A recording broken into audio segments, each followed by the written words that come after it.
Welcome back to the Spear and Jackson garden, and just look at this amazing late August colour. As we move through to the last of the summer days, you can appreciate these gorgeous palette of colours. We've got the bright yellow. In this sunshine it looks like gold, and it's actually Rudbeckia goldstrum.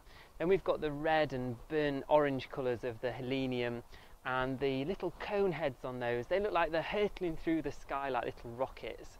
And when all the petals fall off, you get these really lovely seed heads. And the sedum, that again is just about to flower, and the colour of those lasts right through into November time, so we've still got lots of colour to come from this border.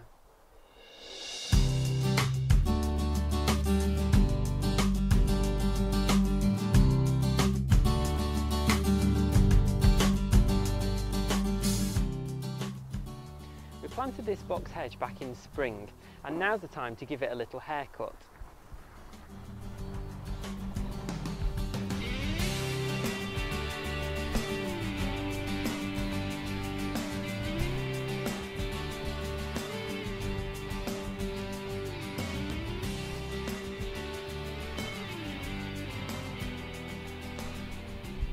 And there we go. By cutting the box lower than you actually want it, it'll mean that the new growth is thicker, bushier and denser, so that when you have the final height of the hedge, you get a much more compact, solid looking thing.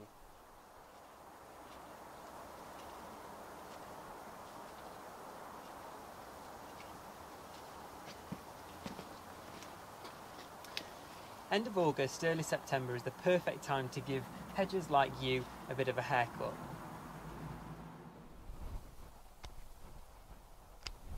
We planted this yew hedge as a very mature specimen only a year ago, and then in March of this year we gave it a really good haircut, and we took back a lot of the main branches, which you can do with yew, and because it's evergreen it's quite slow to develop, and over the summer it has developed these small lightly coloured areas, but it's also put on quite whippy growth, and it's this growth that can be removed at this time of the year. Yew makes a fabulous evergreen dense hedge, and the only thing you've got to be careful of is that you don't plant it anywhere near to where animals might eat it, and mainly livestock, horses, cows, things like that. It's really quite poisonous to them, all parts of it are. The seeds, however, are very harmful to humans, although the flesh on the red berries is not.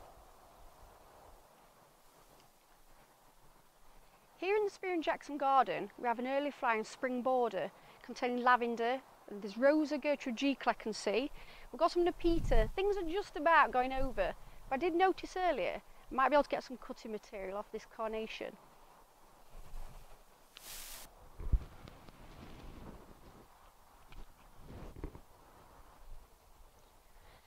Okay, so I've got the cutting material or pipings from the carnations. I wouldn't normally take them this big, but I'm going to give it a bash.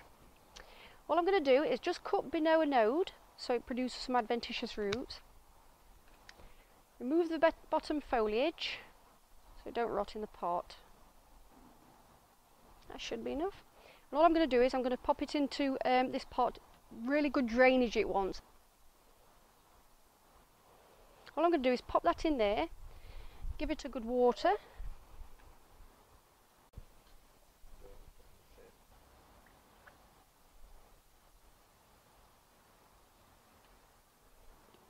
And then just pop that in the propagator where it will form adventitious roots. And that's it.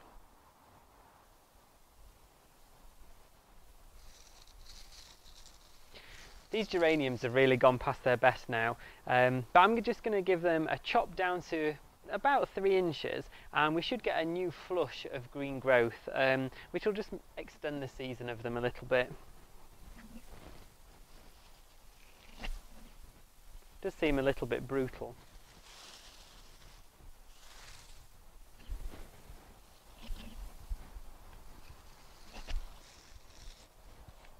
There we go. And in a couple of weeks' time that'll be back to a little dome of green foliage. And that's everything for this week.